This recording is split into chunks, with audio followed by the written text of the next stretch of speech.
Salut à tous les amis, aujourd'hui on se retrouve pour analyser un des meilleurs lutteurs de la catégorie, Des 61 kilos. des 61 kilos, Sterling. Aljamain Sterling, Funk Master, on va revenir sur son surnom. Sur son surnom, son profil, parce qu'il a un profil très intéressant et il a un physique très atypique. Vraiment un combattant avec des segments très très longs, on va y revenir. Mais avant ça, Fred, je te propose d'envoyer le générique. C'est parti.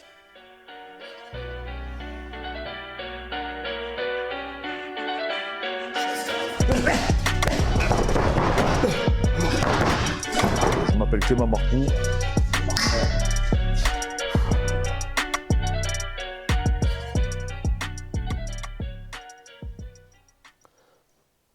Donc toi, Sterling, tu le connais très bien, parce que tu connais bien son club chez Ouais. Matsera. Matsera, qui était un élève de Renzo Grassi, Matsera. Il faut savoir que Matsera, c'était un des premiers grands champions américains. Un des prodiges du grappling. Du jiu-jitsu. Ouais, c'était vraiment... Il y avait lui sur la côte Est et BJ Penn sur la côte Ouest, en Californie. Et Matsera, c'était vraiment le prodige américain qui raflait tout. Après, il a eu la carrière qu'on connaît en MMA. Et c'est la team Renzo Grassi, c'est vraiment la team. Danauer, Danauer, etc. voilà, D'ailleurs, il exactement. parle de l'anecdote que Exactement. Danauer était venu à son mariage avec Rashguard, exactement, ouais. Donc, du coup, c'est une team vraiment très axée sur le sol, mais qui a aussi un gros background en lutte. Weidman vient de là. Chris Weidman. Chris Weidman, voilà, exactement. Du coup, c'est vraiment une team très axée lutte et. Comment ça s'appelle? Et sol. Et il a un style de lutte particulier parce qu'il a été surnommé Funk Master. Il faut savoir que Funk, on réfère ça au style de Ben Askren, qui était un style beaucoup en scramble, en fait, c'est le style qui est dû on appelle ça le Funk Roll, c'est un contre de lutte qui crée un scramble, et c'est le roi du funk, c'était Ben Askren. Et lui, on l'a surnommé Funk Master, il reproduisait le même style que Ben Askren. C'est pour ça que ils disent tous qu'on ne peut pas le stabiliser au sol. Exactement. C'est-à-dire qu'on peut l'amener, mais personne n'arrive à stabiliser. C'est le roi du scramble, ils disent. Voilà, que personne n'arrive à le stabiliser en lutte. Donc vraiment, moi j'aime beaucoup son style. Il faut savoir que il a quand même réussi à humilier certains des meilleurs lutteurs de la catégorie. Ouais. D'ailleurs, il a soumis assez rapidement Sandhagen, on avait été bluffé. Il a amené au sol pris de dos, mais soumis. Il a affronté Cody Stamann, qui est un très gros lutteur. Et il avait humilié en lutte dans son propre domaine. Donc vraiment, alors il a un physique très particulier. Moi je pensais qu'il était beaucoup plus grand que ça. Pour rien te cacher, il a 172 cm. Ah, je voyais plus grand. Moi aussi je voyais plus grand. Alors je sais pas, il y a beaucoup de gens qui disent même 170. Mais bon, j'ai trouvé des infos 172. Parce que franchement, en tout cas, il a tellement des longs segments. Il paraît tellement grand face à ses adversaires que je suis un peu étonné de sa taille. Pareil, Il aurait 180 cm d'allonge. Alors c'est expliqué pourquoi. Parce que déjà on voit qu'il n'a pas les clavicules. Alors, même s'il a les épaules, tu sais, qui sont remontées, je pense que c'est dû aussi surtout à sa partie supérieure du trapèze. Mais on s'aperçoit que donc, sa ceinture scapulaire est plutôt large. Il a un très long humérus, il a un long radius. Voilà, il a un corps qui est quand même développé. On voit sa chaîne postérieure, il est monstrueux. Son muscle sternomastoïdien, pareil, qui est monstrueux. Vraiment, que c'est quelqu'un qui... Alors, on le voit, là, tu as vu, je vais passer une vidéo tout à l'heure. Mais musculairement, si tu vois les quadriceps qu'il a, il a des longs fémurs, mais il n'a pas des longs tibias.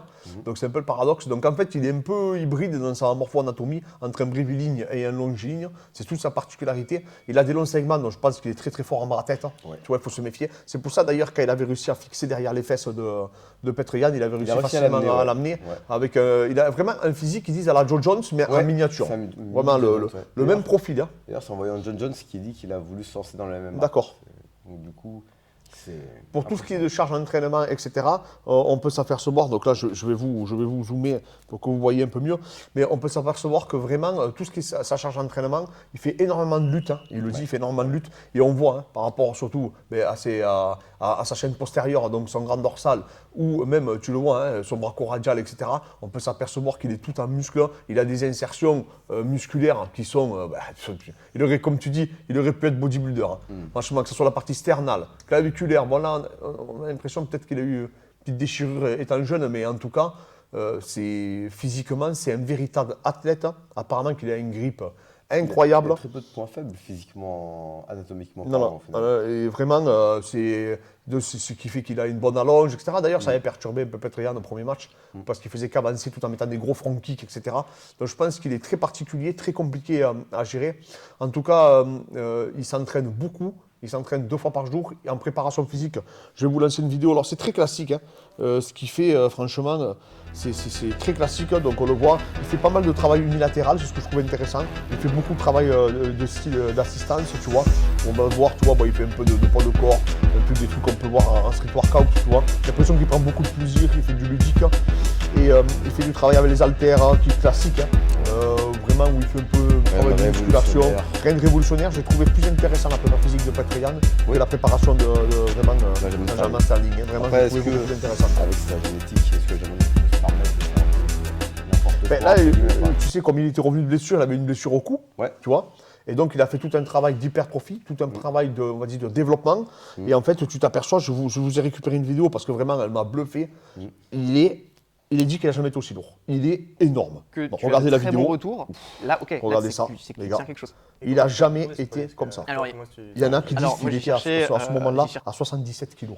Il combat à 61. Hein. Ah, c'est impressionnant. Et il est énorme. Il n'a jamais été comme ça. Il a dit que pour la revanche, il a fait énormément de luttes et de grappling. Ouais. Pratiquement. À mon avis, il a compris que le striking, il ne pourrait pas rivaliser avec Petroyan. Le premier combat lui a servi avec ça, donc est-ce qu'il va... Après, ça, c'est un autre débat, on ne sait pas, Oui. mais en tout cas, il a vraiment un profil atypique en lutte. Il a un profil à la Joe Jones. Il a des segments, pareil, il a réussi à rejoindre, un peu comme Ramzat, il a réussi à rejoindre donc, son schéma technico-tactique avec ses qualités morpho-anatomiques et donc du coup athlétiques. Il est très explosif pour revenir donc à ses qualités. Ouais. Donc c'est un combattant qui, à mon avis, peut battre n'importe qui dans la catégorie. En plus, il a un gros menton, il est très compliqué à Il est toucher. très intelligent, il a fait appel aussi à Eric Nixic, Oui, exactement. à Las Vegas, l'entraîneur de Francis Ngannou. L'entraîneur, entre autres, de Francis Ngannou. Et donc du coup, il ne reste pas dans une seule case, il profite justement Ouais, de... et il a surtout une équipe autour de lui. Parce que Ray Longo, etc., Oui. tout tourne autour de lui. Il a des super coachs, il a des super entraîneurs, il a des super sparring. Il a le. comment il s'appelle Merab, c'est ça Merab Merab, ouais. Ouais, Merab, c'est un de ses sparring qui est très très fort Oui, aussi, très Merab, aérien. C'est un des prospects de la catégorie aussi. Ouais, donc il fait beaucoup de sparring avec lui. Il tourne avec des lourds aussi également. Donc c'est vraiment quelqu'un qui a un profil très intéressant, avec des segments très longs. On le voit, il part en double leg, il remonte en gréco. Là, j'ai vu qu'il travaillait beaucoup avec le sac, il travaillait beaucoup ses souplesses, hein, c'est pour passer dans le dos et pour arracher ses adversaires, comme c'est un des plus longilignes, un des plus grands du moins, surtout dans cette catégorie. Donc c'est ça aussi qui me fait dire qu'il est peut-être un peu plus grand que ce qu'on pourrait imaginer, parce qu'il était quand même... il n'était pas beaucoup plus petit que Sandhagen, il me semble. Et Sandhagen, il est quand même grand. Donc vraiment, un athlète hors norme, hein, qui a des qualités physiques. Comme tu dis, il aurait pu être, mais il aurait pu être bodybuilder. Hein. Vraiment, lui, il a des insertions qui sont véritablement incroyables. C'est, je pense, peut-être avec Cody Stamann, celui qui a le plus de qualité athlétique, du moins le plus physique De la catégorie. Donc voilà les amis, désolé c'est un peu flou, je viens de voir dans la vidéo. Des fois il y a le focus parce qu'on filme avec un appareil à photo. Donc des fois le focus il change, je ne sais pas pourquoi, c'est quand j'ai dû sûrement toucher la télé. Donc voilà les amis, vraiment un combattant qui est hors du commun, qui s'entraîne dans des conditions optimales avec des super entraîneurs, qui a mis tout un contexte autour de lui favorable. On en revient encore que là, il n'a pas privilégié la quantité, mais il a privilégié la qualité. Je vous dis, vous avez vu, il y a deux écoles un peu qui s'affrontent. Là. Ceux comme Kamaru qui font le choix du coup de s'entraîner en petit comité. Et après derrière, lui, il se rapproche plus du coup de Kamaru dans ce sens-là, où il a choisi vraiment une petite équipe autour de lui, vraiment tout centré autour de sa personne et vraiment de son projet, plutôt qu'une salle avec 50 personnes, un entraîneur en chef et... Après, il y a des gens qui ont besoin d'avoir des salles avec 50 personnes pour pouvoir faire des sparring de malades et avoir beaucoup de... Donc les deux sont louables, hein, les deux sont justifiables. Mais en tout cas, moi je suis plus dans cette philosophie-là. Et en tout cas, voilà, c'est un athlète que je trouve tellement supérieur à la moyenne. Comme je vous dis, oui, on dit que c'est des monstres. Mais les amis, on n'analyse que les champions et leurs challengers en général. Donc c'est vraiment les mâles alpha. Il a été D1 en lutte, il a été en et vous voyez son physique, il parle pour lui. Je vous ai montré la vidéo. À 61 kg, évoluer, avoir un tel physique, c'est quand même incroyable. Et vous voyez la vitesse où il part dans les jambes, etc. Même ses qualités, il fait des sauts périlleux et tout. Vraiment... Tu le vois faire ses roues, ses sauts périlleux et tout. C'est vraiment, il a des qualités qui sont hors normes. Donc voilà les amis, n'hésitez pas à nous dire en commentaire qui vous voulez qu'on analyse. On vous remercie encore à tous. Et on vous dit à très vite. Et bien sûr, là maintenant, le prochain, c'est Alexander. Obligé.